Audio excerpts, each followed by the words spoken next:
I want to end off this show with one of my favorite segments of all time. We call it a take for 99, where we give you a very expensive take for a cheap price in all of sports. And what we do here, just a friendly reminder, is we give you a take that we have on our minds, maybe a topic we haven't got to discuss yet, and we need to talk about it right now, or it could be something we talked about, but we want to hit it from another angle. So, John, I want to go first here. Go first. I do believe that this take applies to a lot of sports, in particular the NBA and NFL.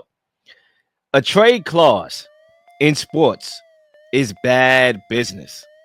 Okay, this applies to the NBA and NFL, right? Back in last year's draft, the Falcons surprisingly drafted quarterback Michael Penix Jr. despite going all in with Kirk Cousins a few months prior. And guess what? Kirk Cousins didn't live up to his contract, eventually got benched for Michael Penix, and you would think, no problem, and would be more inclined to trade the most expensive backup quarterback in the league. But there's one problem. He has a no trade clause, which he is using to hold the Falcons hostage until after the draft, so history does not repeat itself. And I find it not smart by the Falcons that they would give such leverage to a player known for getting the most out of guaranteed contracts throughout his career. Okay? You go to the NBA. The Suns are scrapping like Scrappy the dog to try to make the playing game despite Bradley Beal's expensive Supermax contract. He hasn't lived up to expectation since getting traded to the Suns, okay? He was actually benched on their previous losing streak, and they couldn't deal him at the deadline before that. When asked about the trade rumors, he stated, "I'm still playing in the NBA. I still have a lot to be thankful for. I have the best job in the world, and I still have my what? You guessed it, no trade clause." Okay, Bill told ESPN. He's smiling every day because he has that no trade clause. On Wednesday, okay, I was getting my hair done. All right, I was on my phone. Okay, they called me the Don Corleone. Okay, and I got an update that the Browns was negotiating a trade with the Cowboys for Dak Prescott. But those rumors quickly, immediately got shut down when it was brought to the attention, okay, of a particular verbiage in Dak's contract. You guessed it, a no trade clause.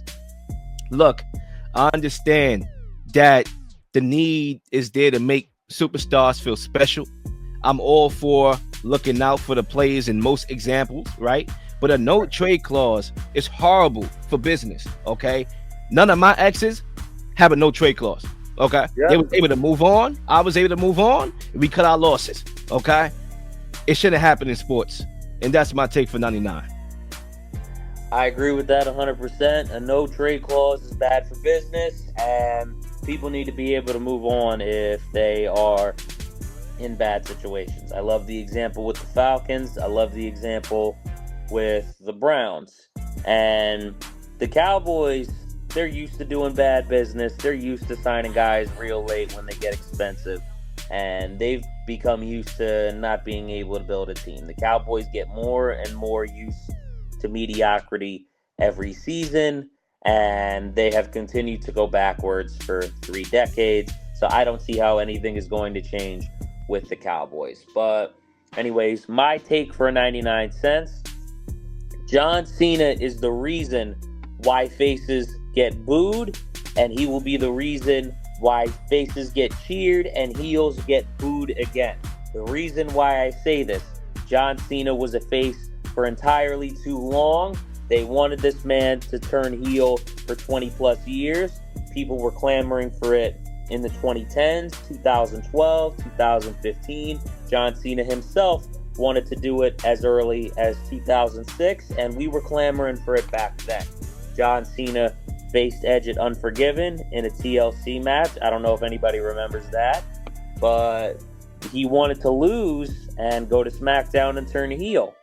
And he wanted to revitalize his career in that way and keep his career fresh. And we never got the chance to do that.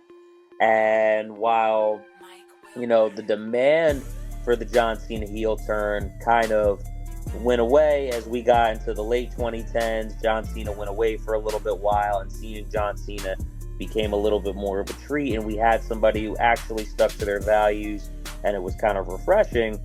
You know, the heel turn became a lot more shocking, and it will be the reason why, because of that, John Cena is the reason why faces get booed, heel get cheered, and he will be the reason to flip that back right when this heel turn is over. Yeah, that's a good take. It expanded on, some of the conversations we had about John Cena turning heel. And I think I always find it fascinating that you could be a fan of a particular wrestler. It could be, somebody that you look up to. For example, John Cena, right? And just because he makes that switch from babyface to heel, that all of a sudden you hate this guy. Like, I just find it very interesting because I'm a Shawn Michaels guy, my favorite wrestler of all time. I consider him to be the GOAT for me. But even when he turned heel, first of all, I believe he was a heel in the beginning of his career, especially at the time when he fought Steve Austin at WrestleMania. But even when he became the babyface or went back to being heel, like, it didn't matter. I was always going to be an HBK fan. That's my guy.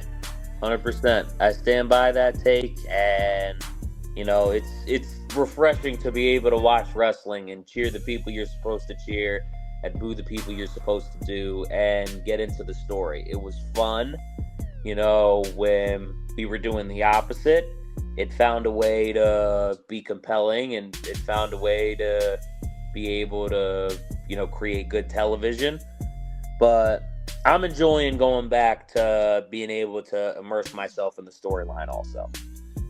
One point before we leave, one point that we didn't bring up when we compared Hulk Hogan's heel turn and John Cena's heel turn is one massive point: social media and that impact. Because social media wasn't back then. I remember when Cena turned heel, there was two things going on at one time. It was the Elimination Chamber, and it was there was a sporting event. It slipped off my head. I forgot what sporting event was on. It could have been the Lamont Roach and Tank fight was on that night. I believe it was. What exact date did Cena turn heel? Was it March 1st? I think so. If so, that was the day of the Tank and Lamont Roach fight, and that was a big, massive fight, and it literally took some of that attention away because my phone was blowing up. I'm trying to watch the fight. I'm trying to tap into the Elimination Chamber as well, but my phone is just going crazy from people that I know that love boxing as well. They was like, I'm not even concerned about boxing right now. Did you just see what happened? Cena turned heel, and that dominated everything. So I think because of social media, that he got an advantage, and the creative process. He has a big advantage to make it the greatest heel turn of all time. It could start to do that. WWE has been recruiting athletes also that have come up. Obafemi, who's in NXT right now, he's a former track athlete, and there's a lot of other examples that I could think of. I think they got Braun Strowman from the world of strongman, if I remember correctly. So it's not like they're not out here recruiting different people that they weren't recruiting before that could possibly make a difference in this field. Bianca Belair, I'm thinking of another track athlete, a CrossFitter, who they recruited. So, we talk about them dominating the sports world. They can continue to do that more and more often, and that could be one way they continue to grow. Agreed.